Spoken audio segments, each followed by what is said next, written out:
Assalamualaikum warahmatullahi wabarakatuh. Kedua kali saya membuat video ini karena tadi saya udah ngomong panjang lebar ternyata nggak kerekam gitu. Ya begitulah kalau harus bikin video gitu kuliahnya. Tapi ya that's fine lah, nggak apa-apa lah ya. Banyak kerja jadi kerja dua kali tadi. Akhirnya sudah kok ternyata kok belum.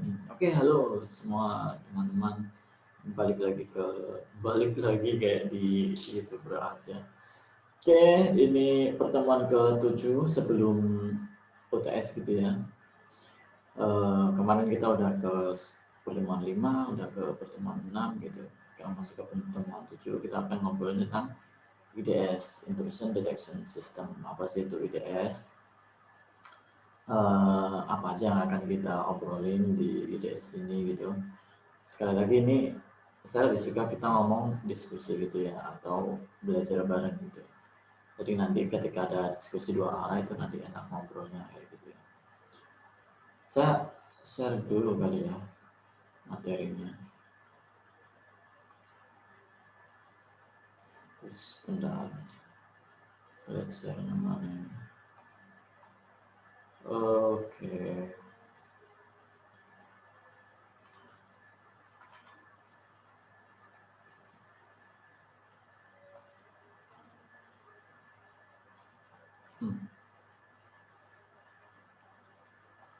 Dari awalnya deh.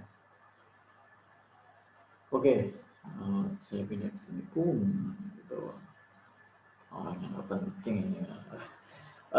Pertemuan 7 itu di IDS, Intrusion Detection System. Sistem deteksi intrusi. Nah, apa aja yang akan kita ngobrolin ya? Ngobrolin IDS. Nah, bagaimana itu IDS bisa menangkap sesuatu yang nggak pas dalam sistem atau sesuatu yang ini seharusnya nggak seperti ini, programnya harusnya nggak gini, jalannya nggak kayak gini. Itu nanti kita akan ngobrol di IDS. Sebenarnya di pertemuan 7 itu ada IDS, ada IPS. Tapi untuk sekarang kita ngobrol IDS dulu. Mungkin setelah ini kita akan ngobrolin tentang IPS. Atau mungkin IPS itu bisa jadi tugas buat kalian. Apa isi itu IPS? Bukan ilmu pengetahuan sosial ya, tapi IPS. Nanti kalian bisa cari tahu sendiri.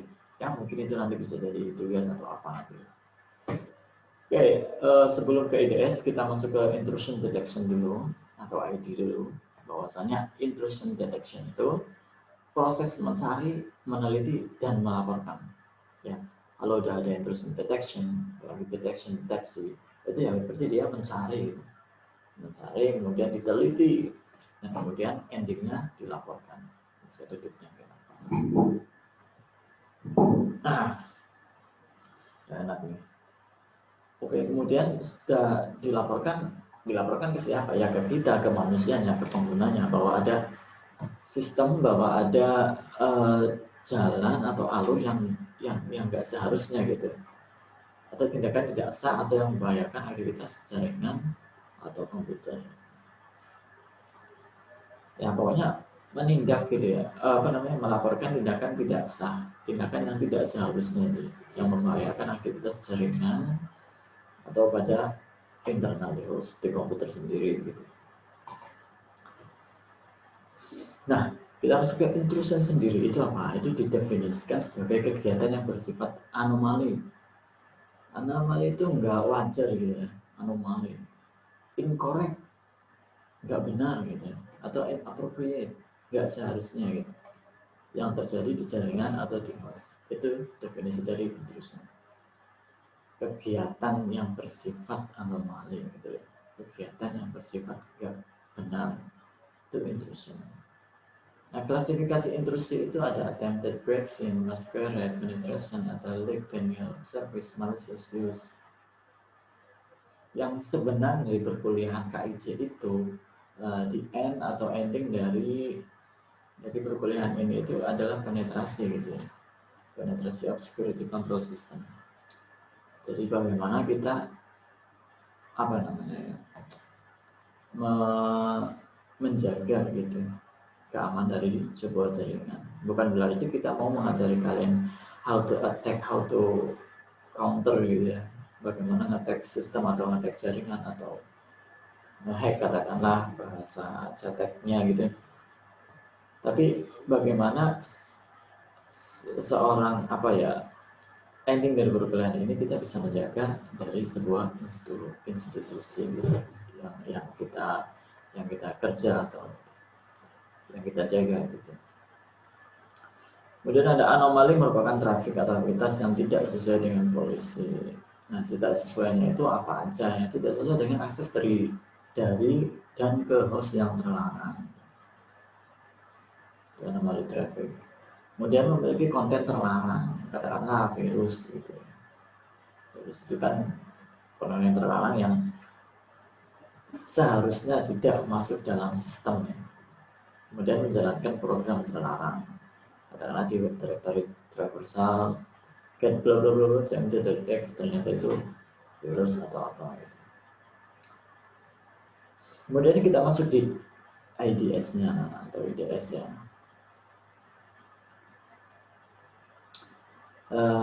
Di sini itu ada apa ya panjangannya, intrusion detection system atau sistem deteksi intrusi. Pengertiannya sistem waktu nyata atau real time system. Jadi waktu nyata pada saat itu juga yang dapat mendeteksi intruder. Nah, yaitu mendeteksi intruder dan tindakan mencurigakan serta memberikan laporan kepada sebuah sistem pengawasan.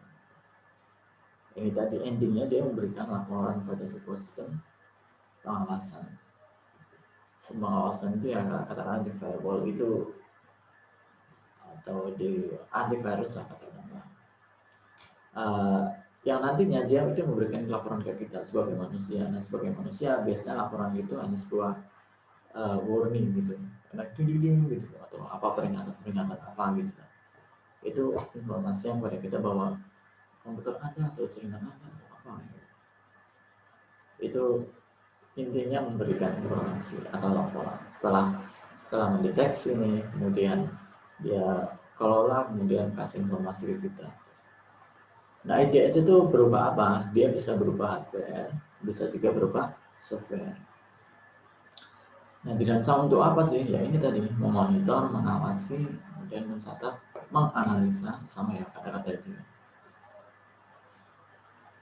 Dan melaporkan atau merespon kejadian pada sistem komputer dan jaringan. Jadi yang balik lagi dia merespon atau melaporkan. Kejadian yang dimaksud adalah yang mengindikasikan pelanggaran kebijakan atau gangguan keamanan. Jadi ya itu tadi, kalau misalnya intrusinya udah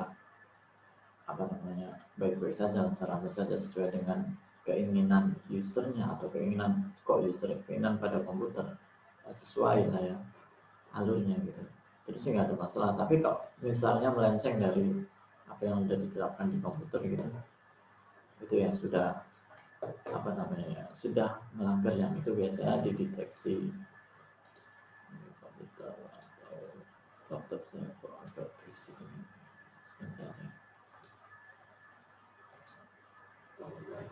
Gitu. Kita lanjut kategori intruder menurut Anderson, biar ada ilmiahnya gitu. Kita cari kategori intruder itu menurut para ahli gitu. Ya, salah satunya itu Anderson. Nah, itu ada 3, yaitu masqueraders, ada misfisher, ada clandestine user. Bahwa kalau masqueraders itu pelaku tidak memiliki akses ke sistem. Sekali lagi, kalau masqueraders itu tidak memiliki akses ke sistem dan hanya melakukan serangan untuk mendapatkan akses atau akun legitimate. Jadi dia itu hanya mendapatkan akunnya aja, tapi tidak mengakses ke sistemnya. Kemudian ada yang kedua, misfisher, pengguna legitimate, pengguna legitimate gitu yang mencoba mengakses data. Kalau dia ini sudah mengakses datanya, atau program atau sumber daya yang kita miliki yang melebihi hak atau kewenangannya. Ya kalau pengguna udah coba ngobrol-ngobrol atau mengakses data yang kita punya gitu pada komputer ya maksudnya ya, itu sudah disebut dengan misfisher, dikategorikan sebagai misfisher. Kemudian ada clandestine user, ini yang sudah akut lah, parah gitu, pelaku yang merampas akses supervisory atau root admin itu bisa di root itu, dan memanfaatkannya untuk mengelabui atau menghilangkan akses kontrol atau audit gitu. Itu kategorinya menurut Anderson. Kemudian kita masuk ke bagian-bagian IDS nih. Di bagian IDS itu ada 3. Yang pertama ada sensor atau alatnya gitu ya, perangkatnya. Kemudian di dalamnya ada IDS manajemen IDS, ada front-end, ini juga alat bantu. Sensor di sini appliance atau perangkat lunak yang melakukan analisa lalu lintas data jaringan atau penggunaan sumber daya pada sebuah peralatan atau sistem yang mengidentifikasi intrusi atau aktivitas mencurigakan. Jadi dia itu sensornya, software ya, untuk mengidentifikasi intrusi atau aktivitas mencurigakan. Kemudian masuk ke IDS management, itu apa ya namanya, peralatan yang digunakan untuk melakukan konfigurasi ini dan pengelolaan sensor serta mengumpulkan data peringatan dari sensor. Setelah sensor dapat nih mengidentifikasi intrusinya, kemudian di IDS management itu dikumpulkan gitu datanya, peringatan dari sensor-sensor yang tadi didapat gitu. Kemudian masuk ke front-end atau alat bantu yang digunakan untuk memahami statistik dan pola yang terjadi pada IDS atau IPS. Setelah manage, kemudian dibantu statistiknya itu, biar ketika kita kasih ke usernya atau ke orangnya itu bisa gitu. Nah, makanya saya tadi udah bilang ada IDS, ada IPS. Nah, di IPS itu mungkin tadi tugas buat kalian kali ya nanti ya. Kita lihat di slide terakhir apakah ada.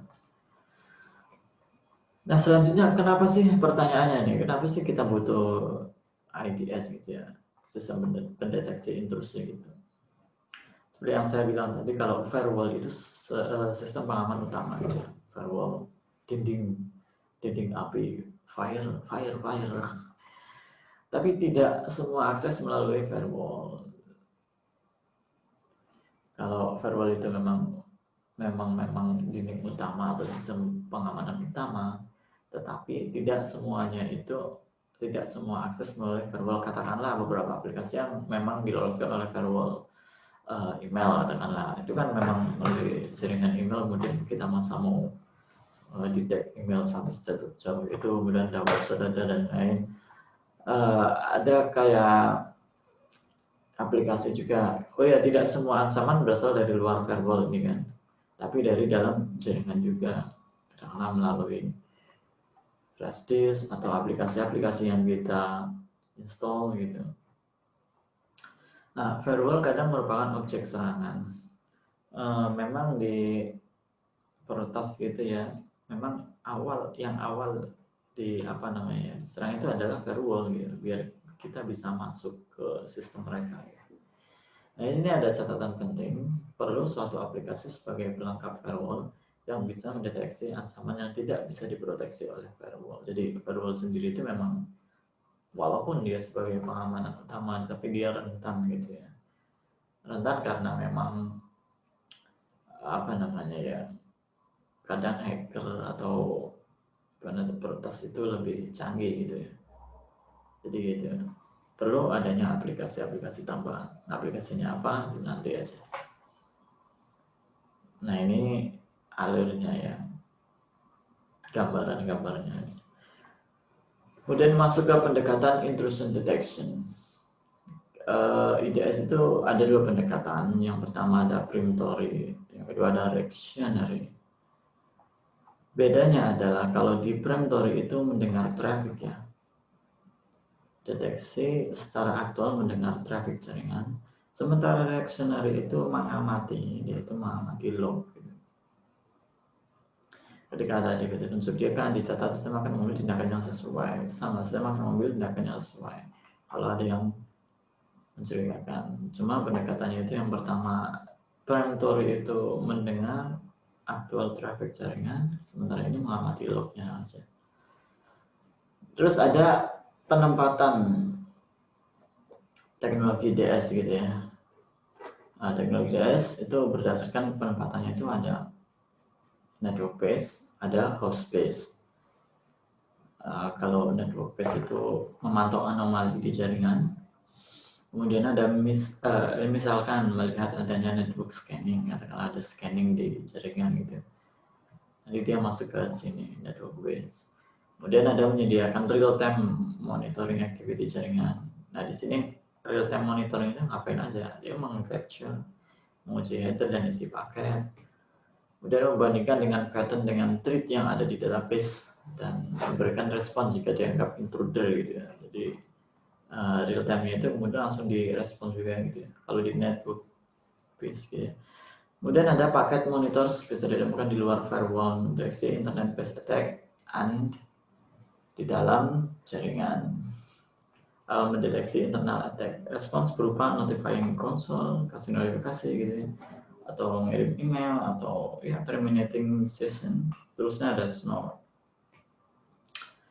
Kemudian ada host based, memantau anomali di host, misal memonitor log file, proses, file ownership mode.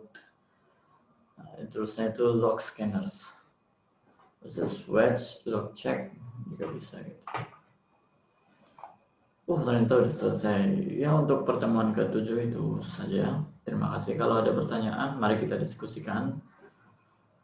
Atau ya apapun lah yang ingin kita diskusikan, nanti kalau ada kesempatan kita diskusikan tentang IDS atau IPS gitu. Mohon maaf kalau ada salah kata, dari saya cukup sekian. Sekali lagi tetap jaga kondisi gitu ya. Ini masih pandemi, ingat. Semoga tetap sehat dan semangat selalu untuk belajar. Dari saya cukup sekian. Mohon maaf. Terima kasih. Assalamualaikum warahmatullahi wabarakatuh.